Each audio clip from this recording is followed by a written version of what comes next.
तो आज के इस वीडियो में हम चर्चा करेंगे जो आयुर्वेद में पेशियों के बारे में जो बतलाया गया है उस पेशियों के विषय में, जिसे हम मॉडर्न में तुलना कर सकते हैं मायालॉजी से, स्टडी ऑफ द मसल्स।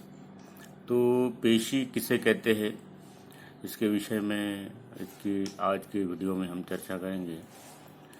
तो जैसे आयुर्वेद में बतलाया गया है कि 7 धातुएं होती है जो शरीर का धारण करती है।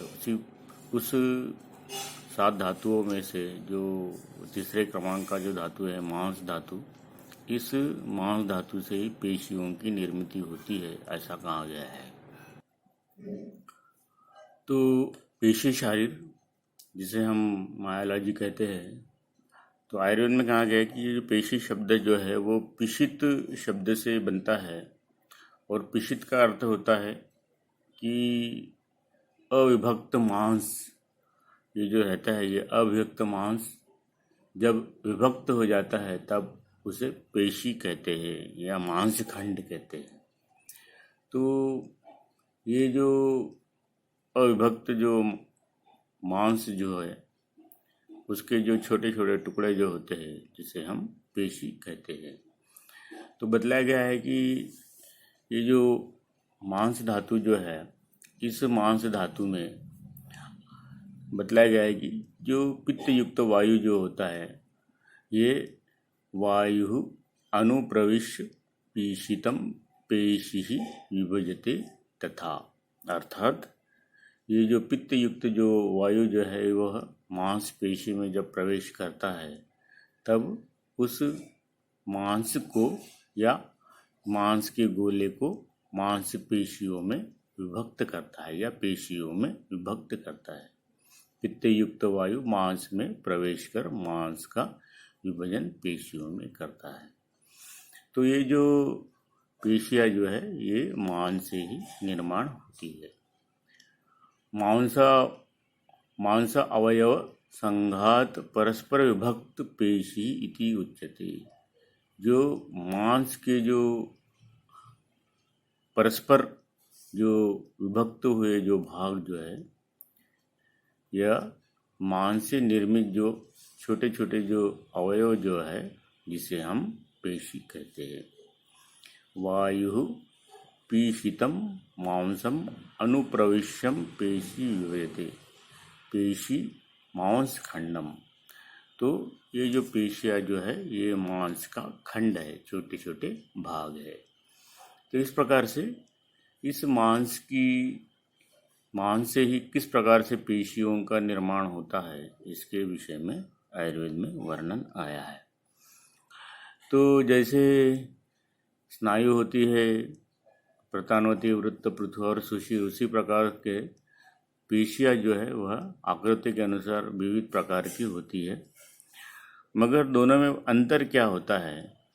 तो ये जो स्नायु जो होते हैं वह सूत्रमय होते, फाइब्रस होते हैं, और जो मांसपेशियां जो होती है वो मांसल होती है, अर्थात फिशी होती है, फ्लेशी होती है।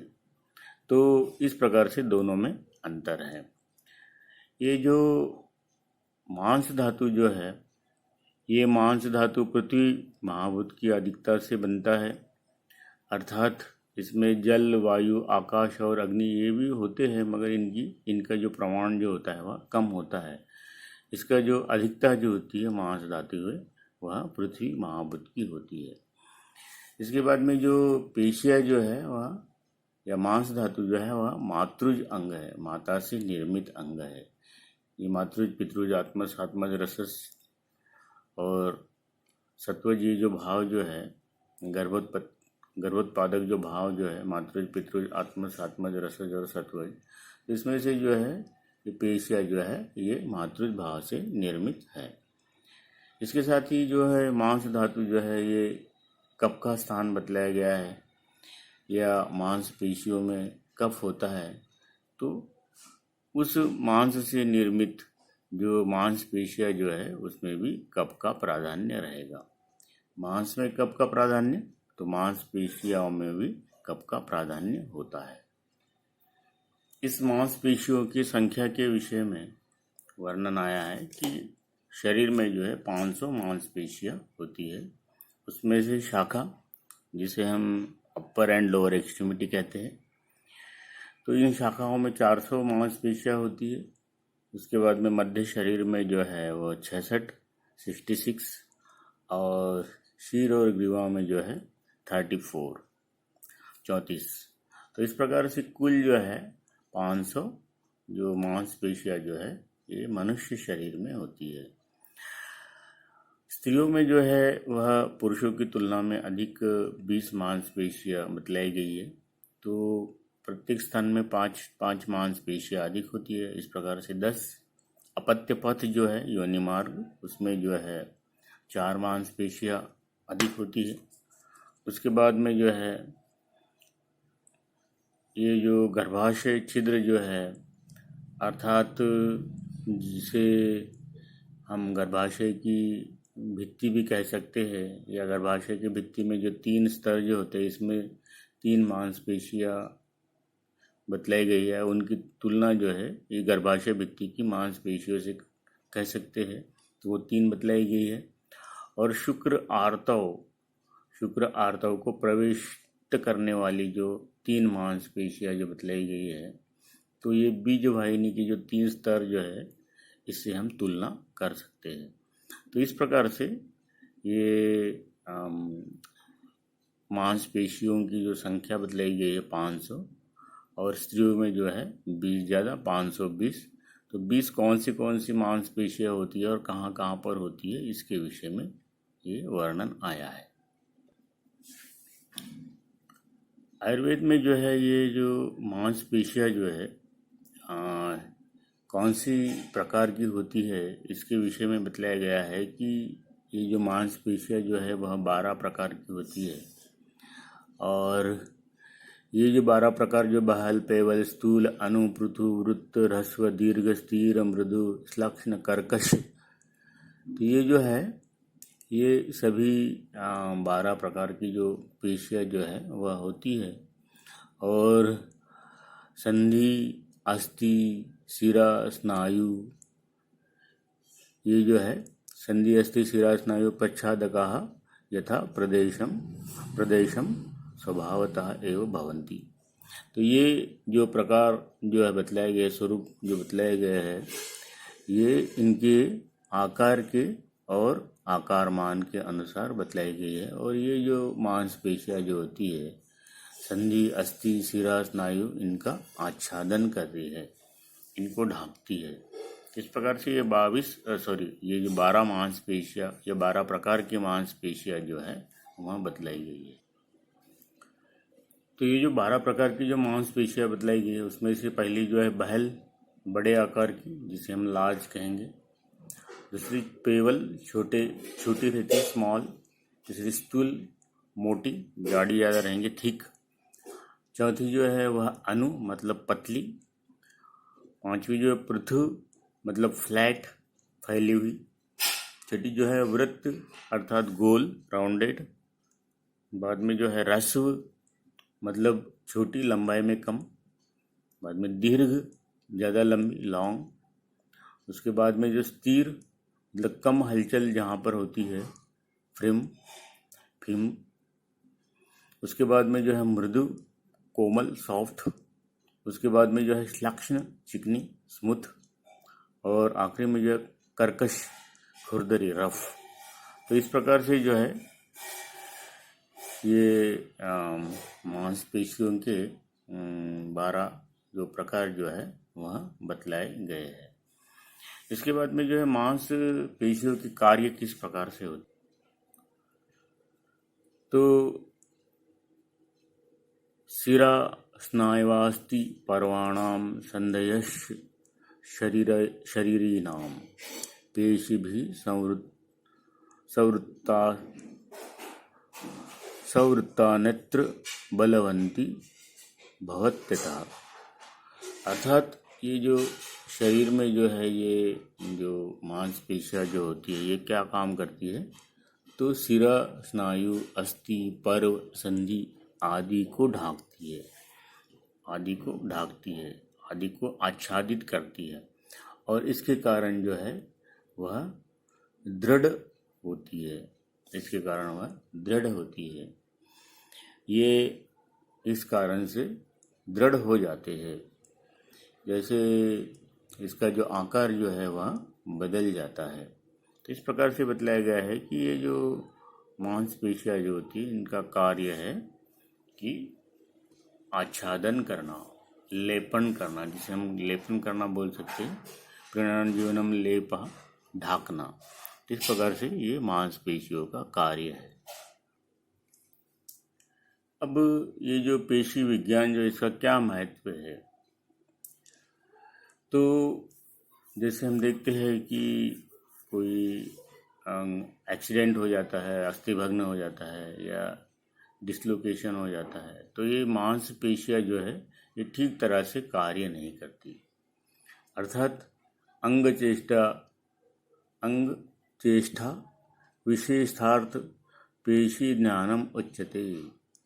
अंग चेष्टा विवेकार्थम पेशी ज्ञानम उच्यते। म्हणजे जो अंग की जो चेष्टा जो होते, कार्य जो होते हैं, उसके लिए पेशी ज्ञान का महत्व है। या उससे या मांसपेशियों के कार्य से अंग में चेष्टा निर्माण होती है। यदि ये भग्न हो जाता है तो चेष्टा हानि होती है। तो शरीर की विविध चेष्टाएं जो है वह अस्थि भग्न और संधिभ्रम या संधिभ्रंश समझने हेतु पेशी का ज्ञान आवश्यक होता है। ये शरीर की चेष्टाएं, अस्थि का भग्न या संधि मोक्ष, ये यदि हमको समझना है तो इसके लिए हमको पेशी का ज्ञान आवश्यक है। अस्थि भग्न और भ्रष्ट में ये जो अंग जो है, अंग में स्थित जो पेशियाँ जो है उनके जो कार्य जो होते हैं उन कार्य की हानि होती है। पेशियों का कार्य जो है उसकी हानि होती है, अर्थात वो कार्य बराबर नहीं कर पाती। क्योंकि बतलाया गया है कि जो मांसपेशियाँ जो है वह अस्थि पर लगी होती है और ये भग्न हो जाए तो फिर उसकी कार्य में हानि होती है। तो इस प्रकार से ये आयुर्वेद में जो है ये मांसपेशियों के विषय में बतलाया गया है। अभी हम थोड़ा सा मॉडर्न में क्या बतलाया गया है पेशियों के विषय, मसल्स के विषय में, इसके विषय में चर्चा करेंगे। तो आधुनिक शास्त्र के अनुसार ये जो मांसपेशियाँ जो है उसके 3 भेद बतलाए गए हैं। पहला जो प्रकार जो है वह है ऐच्छिक मांसपेशियाँ, वॉलंटरी मसल। तो इस मांसपेशियों को कंकाल की पेशियाँ भी कहते हैं, क्योंकि ये जो पेशियाँ जो रहती है वो बोन्स पर लगी होती है। क्योंकि इन मांसपेशियों अस्थियों के ऊपर इनका कम से कम एक प्रांत तो भी लगा होता है। एक जो एंड जो है, जैसे ओरिजिन एंड इंसर्शन होता है, तो कोई इंसर्शन होगा या ओरिजिन होगा, ये अस्थि के ऊपर लगा होता है। इसके कारण जो है इस मांसपेशियों को कंकाल की पेशियाँ, स्केलेटल मसल्स कहते हैं। इस पेशियों पर जो है अनुप्रस्थ पट्टियाँ हमें दिखाई देती है, इसलिए इन्हें स्ट्रेप्ड मसल्स भी कहते हैं। और विशेषता ये होती है कि ये जो मांसपेशियाँ जो है हमारे इच्छा के अनुसार कार्य करती है। दूसरा जो प्रकार बतला है अनैच्छिक पेशियाँ, इनवॉलंटरी मसल।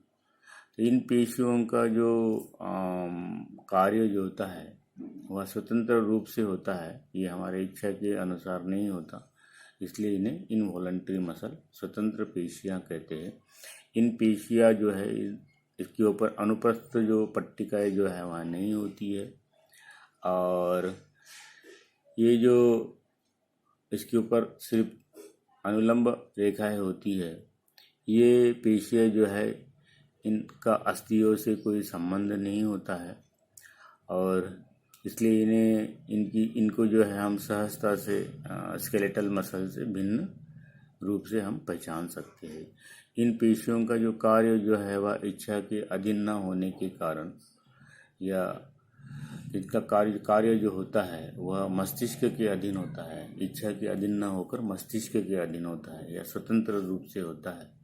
इसलिए जो स्वतंत्र रूप से जो अंग चलते हैं वहाँ पर इन पेशियों का स्थान होता है। जैसे आंत्र है, गविनी है, बस्ती है आदि जो अंग जो है, जो हमारे इच्छा के अनुसार कार्य नहीं करते, इसमें ये पेशियाँ होती है। तीसरा जो प्रकार जो बतलाया गया है वह है हृदय पेशियाँ, कार्डियक मसल।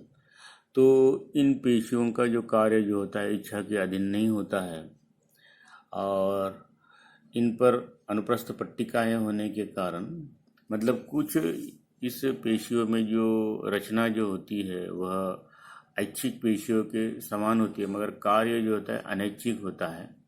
और ये जो पेशियाँ जो है यह विशेष रूप से हृदय में पाई जाती है, इसलिए इन्हें कार्डियक मसल्स कहते हैं। तो इस प्रकार से ये टाइप्स ऑफ द मसल आधुनिक शास्त्र के अनुसार, तो पहला जो बतलाया है कार्डियक मसल्स, ये जो है ऊपर ये हार्ट दिखाई दिया है उस मसल्स फाइबर्स के ऊपर, ये हृदय की निर्मित में भाग लेते हैं। दूसरे स्केलेटल मसल्स जो है अस्थियों पर लगी होती है और अस्थियों को ढांकने का, संधियों को ढांकने का कार्य करती है। और तीसरी जो है स्मूथ मसल्स, जो सॉफ्ट ऑर्गन्स जो होते हैं हमारे इच्छा के अधीन जो कार्य नहीं करते, वो उधर स्थित जो ऑर्गन जो है वहाँ पर ये मांसपेशियाँ होती है। तो इस प्रकार से ये जो मांसपेशियों के विषय में आयुर्वेदिक वर्णन आया है, साथ में जो है मॉडर्न के अनुसार ये कौन सी 3 प्रकार की मांसपेशियाँ होती है और वो कौन से 3 प्रकार है, इसके विषय में बतलाया गया है। अगली वीडियो में हम देखेंगे कि जो स्केलेटल मसल जो है इसमें कौन सी महत्वपूर्ण पेशियाँ जो स्पेशली एग्जाम में पूछी जाती है, इसके विषय में हम चर्चा करेंगे।